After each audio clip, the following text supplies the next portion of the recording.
What's going on, guys? This is Mars Brigade 99 coming to you once again with another session of Dark Souls PvP. Alright guys, this is part 2 of the series that I'd like to call Clash of the Titans Volume 2. Alright, in the event that you guys did not check out the first video, let me give you a brief explanation. The reason why I will say Volume 2 and you will not find a Volume 1 on my channel is because I recorded a series of matches between myself and this person right here, MCBiffStarr. Right? Unfortunately, I deleted it, and now that we're having a second match against each other, I really regret deleting it. Right? But I mean, it kind of happens that way sometimes in life. You know, you kind of make a choice that at the time you think is good, but later on, faced with other conditions, you realize that it was not necessarily the best choice. Right? So just chalk it off to experience and move on.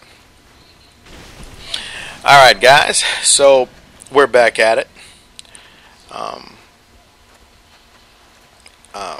As I said before, I'm not keeping any track. I'm not tallying anything. But I pretty much think that he gets the best of me in this particular series. Right? Alright, so he's using a strength build, as we've said in the past. Pretty effective with it. That man-eater greatsword, I mean, you don't really see too many people using it. And I often forget how strong that thing is, because it's pretty strong. Alright. Now, if you guys are paying attention, unfortunately, you will see that this is the regular cleric set. Right? This is not the elite cleric set. Now, let me tell you how to tell the difference. The elite cleric set, now if you guys notice on the shoulders, there's nothing really there. Right? There's nothing on the shoulders. If you look at, and actually this is basically when you're in the dark wraith form. When you are in the dark wraith form and you have the elite set, there will be like these yellow lights across the shoulders. Right? And that differentiates the regular set from the elite set. Right? I was lucky to have one of my PSN friends and subscribers. I think his name is Lazy the Dragon. Shout out to him for hooking me up with a whole bunch of items in an inventory, and that was awesome right there. That guy just basically back to back parried me.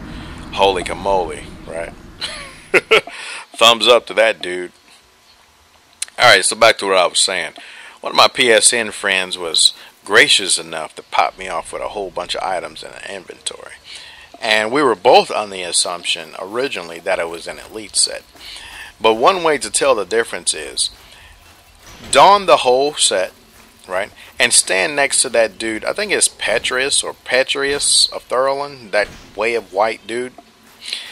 And compare your armor set to his armor set, right? In particular, pay attention to the shoulders. You will notice that Petrius, I don't really have the guy's name in front of me, has like these yellow bands on his shoulders, right? Those yellow markings indicate the elite cleric set. You will also notice that there is a color difference between the regular cleric set and the elite cleric set, for which the elite has a darker color with the torso piece, right? Whereas the regular cleric set is like a, I don't know, light brown, grayish kind of color. Standing next to Petrius, you would notice that the elite set is pretty darker with different markings. Alright, so that's in the event that you guys say, holy crap, a PS3 user with the high speed elite armor. No, I'm trying to get my hands on it. But I don't know, I think the Xbox users might have a hands up over us with regard to that particular set. Right? So it is what it is. Alright. pop him off real quick.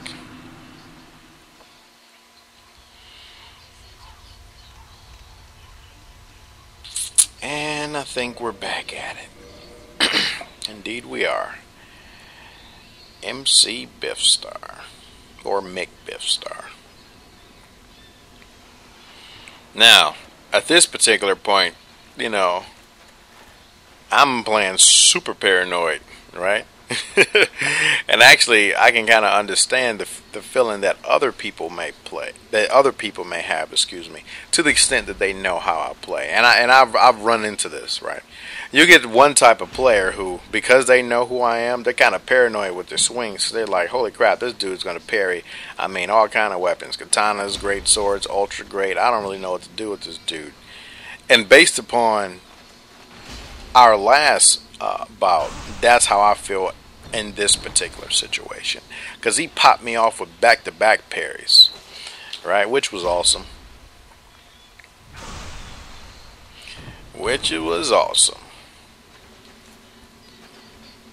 Alright, so he's using the Demon Great Machete. They really need to bring that meat cleaver back from Demon Souls. That thing was awesome. Alright.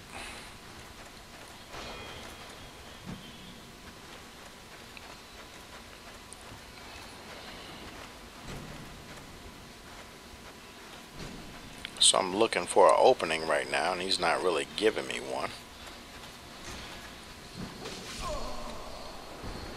He almost caught me with the parry right there, and that would have been disastrous. Because that Great Demon Machete, I mean, that thing is pretty heavy, and they can inflict a lot of damage. Alright.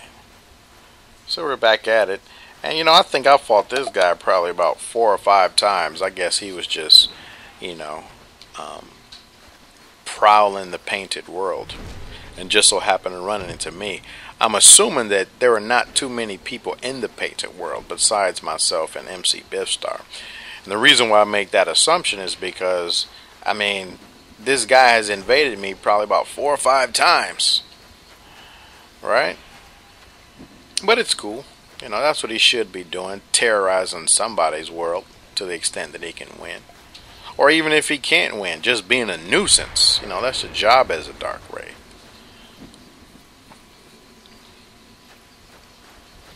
Alright, come on, dude. It's not really doing anything. And this is what I don't like, because if you notice in the first few matches that we had against each other, he was pretty aggressive. Right now he's just sitting back and turtling. But, I mean, to his defense, I was kind of turtling against MCBiffStarr, right? Because once he popped me off with the consecutive parries, I kind of got in paranoid mode. Right? So, I mean, I'll give him the benefit of the doubt. Alright. And at this point, the reason why you guys are seeing this guy continually invading me is because, you know, it seems like just as I'm throwing out the red marker for MCBiffStarr, I'm getting invaded again.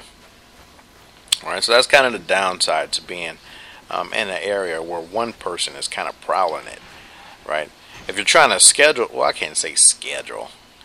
If you're trying to, you know, have some duels, you run the risk of your summon attempt to be interrupted, right? Because you have the prowler going on.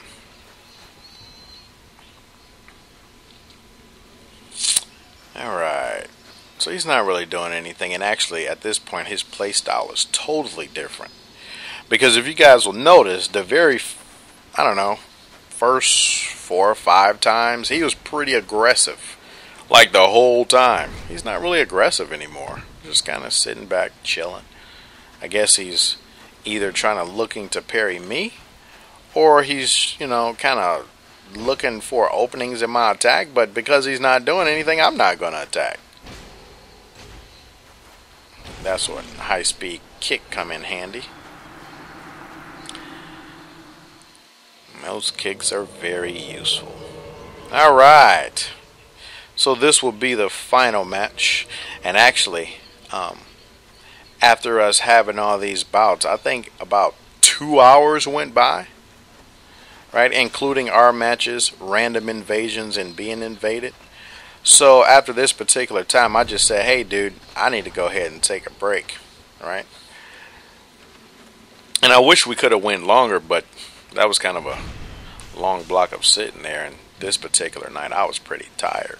It was late. And, you know, I had one of my PSN friends, I think is Commoner82, something like that.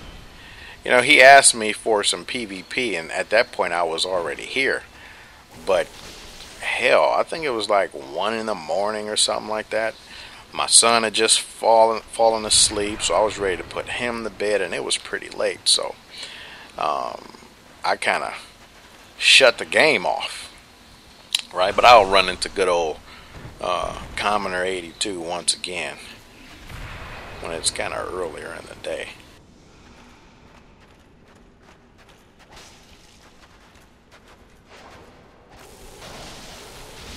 Alright guys, I hope you guys enjoyed the series. Stand by for next time. Martyrs Brigade.